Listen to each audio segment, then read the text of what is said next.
ఉత్తర తెలంగాణలోని కీలక జిల్లా కాంగ్రెస్ నేతలు నామినేటెడ్ పదవుల వేటలో ఉన్నారు. భర్తీపై వచ్చే నెలలో స్పష్టత వస్తుందన్న టీపీసీసీ చీఫ్ మహేష్ కుమార్ గౌడ్ ప్రకటనతో ఆశావహులు పైరవీలు ప్రారంభించారు. మొదటి దశలో నియమితులైన వారి పదవీకాలం పూర్తవ్వడంతో మాజీలతో పాటు కొత్త నేతలు రేసులో ఉన్నారు. నామినేటెడ్ పదవుల భర్తీపై పాలక పెద్దల ఆలోచనలేంటి?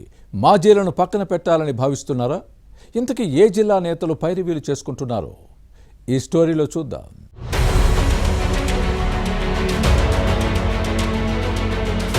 తెలంగాణలో నామినేటెడ్ పోస్టుల భర్తీకి ప్రస్తుతం ఆషాఢ మాసం అడ్డొస్తోంది. వచ్చే నెల మధ్యలో శ్రావణ మాస శుభగడియలు ప్రవేశిస్తాయి. అప్పుడు నియామకాలు చేపట్టే అవకాశం ఉందన్న ప్రచారం జరుగుతోంది. దీంతో ఆశావాహులు పైరవీలు చేసుకుంటున్నారు. ఉమ్మడి నిజామాబాద్ జిల్లా నేతలు ఈ విషయంలో కొద్దిగా ముందే ఉన్నారు.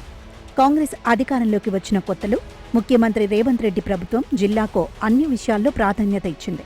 పలువురు నేతలను నామినేటెడ్ పదవుల్లో నియమించింది. అలాంటి వారిలో కొందరి పదవీకాలం పూర్తయింది. టీపీసీసీ అధ్యక్షుడు మహేష్ కుమార్ గౌడ్ జిల్లా వాసి, డీసీసీ అధ్యక్షుడు మానాల మోహన్ రెడ్డి రాష్ట్ర సహకార యూనియన్ చైర్మన్గా పనిచేశారు.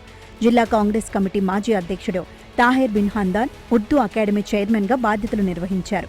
బాల్కొండ మాజీ ఎమ్మెల్యే అనిల్ ఈరవత్రి తెలంగాణ ఖనిజాభివృద్ధి సంస్థ చైర్మన్గా విధులు నిర్వహించారు. కాంగ్రెస్ కిసాన్ సెల్ అధ్యక్షుడు అన్వేష్ రెడ్డి విత్తనాభివృద్ధి సంస్థ చైర్మన్గా, కాసుల బాలరాజు రాష్ట్ర వ్యవసాయ పరిశ్రమాభివృద్ధి సంస్థ చైర్మన్గా బాధ్యతలు నిర్వహించారు.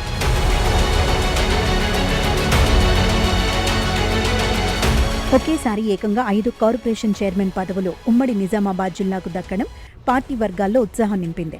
వీరంతా రేవంత్ రెడ్డి టీపీసీసీ చీఫ్గా ఉన్నప్పుడు క్రియాశీలకంగా పనిచేశారు.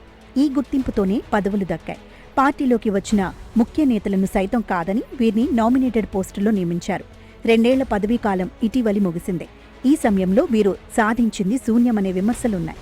ఈ క్రమంలోనే మరోసారి అవకాశం ఇస్తే తమ సత్తా చాటుతామని చెబుతున్నారు. కానీ పాలకుల నుంచి స్పష్టమైన హామీ లభించడం లేదు. పదవిలో ఉన్నప్పుడు ఏం సాధించారు, ఇంకోసారి ఇస్తే ఏం చేస్తారని దెప్పిపొడిచేవారు లేకపోలేదు. ఒకరిద్దరికి మినహా ఈసారి కొత్త వారికి అవకాశం ఇవ్వాలనేది రాష్ట్ర కాంగ్రెస్తో పాటు ప్రభుత్వ పెద్దల ఆలోచనగా ఉంది.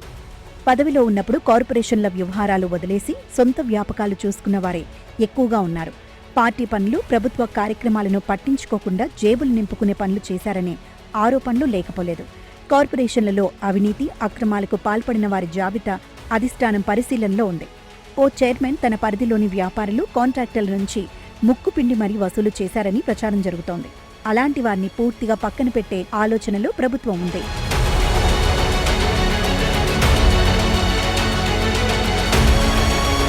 వచ్చే నెల 15 లోపు నామినేటెడ్ పదవుల నియామకంపై స్పష్టత వస్తుందని టీపీసీసీ చీఫ్ మహేష్ కుమార్ గౌడ్ ప్రకటించిన తర్వాత ఆశావాహులు ఎవరికి వారు పైరవీలు చేసుకుంటున్నారు. దశాబ్దాల పాటు పార్టీకి సేవలందిస్తోన్న వారితో పాటు ఎన్నికలకు ముందు బీజేపీ, బీఆర్ఎస్ నుంచి కాంగ్రెస్లో చేరిన నేతలు కార్పొరేషన్ పదవులకు పట్టుబడుతున్నారు. ముఖ్యంగా అసెంబ్లీ ఎన్నికల్లో టికెట్లకు చివరి వరకు ప్రయత్నించి అధిష్టానం బుజ్జగింపులతో వెనక్కి తగ్గిన నేతలకు మొదటి ప్రాధాన్యత ఇచ్చారు. ఈ కోవలోనే మరికొందరు నేతలు ఈసారి రంగంలోకి దిగారు. మాజీ మంత్రి మండవ వెంకటేశ్వరరావు ముందు వరుసలో ఉన్నారు.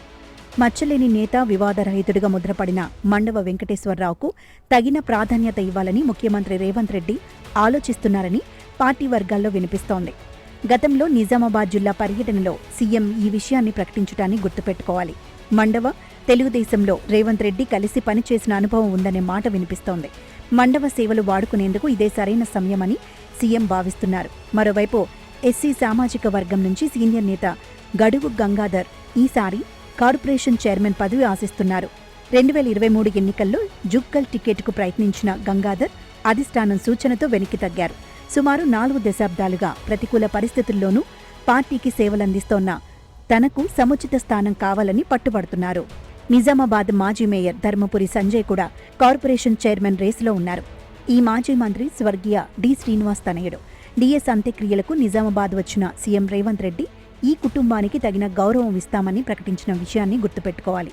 డిఎస్ చిన్న కొడుకు అరవింద్ ప్రస్తుతం నిజామాబాద్ బీజేపీ ఎంపీగా ఉన్నారు. దీంతో పెద్ద కొడుకు సంజయ్కి పదవి ఇస్తే రాజకీయంగా కమలం పార్టీని ఎదుర్కొనే అవకాశం ఉంటుందని కాంగ్రెస్ నేతలు భావిస్తున్నారు. వీరితో పాటు మాజీ ఎమ్మెల్సీలు అరికెల నర్సారెడ్డి, ఆకుల లలిత, డి రాజేశ్వర్, కామారెడ్డి నాయకుడు, కైలాస్ శ్రీనివాస్ సహా పలువురు నామినేటెడ్ పదవుల కోసం పోటీ పడుతున్నారు.